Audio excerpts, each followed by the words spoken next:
Hi everyone, it's Miller and we are on day 2 of improvisation. So improvisation has a few rules that allows us to be able to create these on-the-spot conversations. Improvisation helps actors a lot because sometimes in a play you forget a line and you can't just stand there like, and tell everyone that you messed up. You have to improv your way out of it by figuring out something to say that seems like your character would speak like that so that you can keep the story going. So in improvisation, it's important that we say yes and agree, which is the rule we worked on yesterday in our yes and exercise. Additional rules are to always listen to your partner. It's just like having a conversation in real life. You speak and then you listen to somebody else and then you speak again. Don't overthink and try to pre-plan anything because in improvisation, it's on the spot, so you don't know what's happening next. Also, it's important in improvisation that you always establish a relationship and a location of where you are.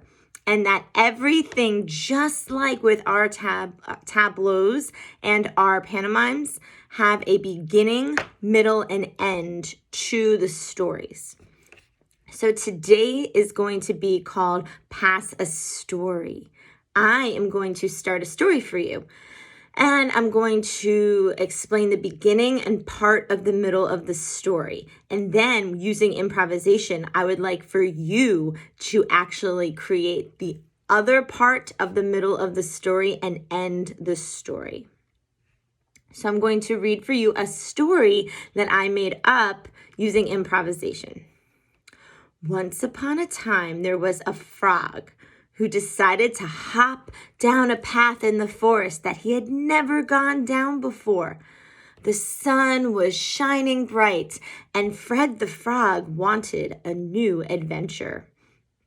As he started hopping down this narrow path of overgrown grass and tree branches, he crossed paths with a unicorn that offered to take him on a ride. Fred the Frog jumped on the unicorn's back and the unicorn started to gallop away.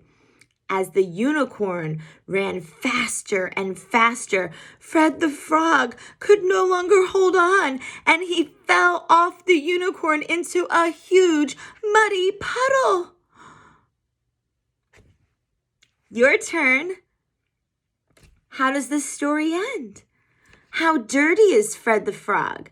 How does Fred the Frog get out of the muddy puddle? What happens with the rest of his adventure in the forest? Using the rules of improvisation and yes and, can you continue the story? Thank you and have a great day. I hope everybody is safe and healthy.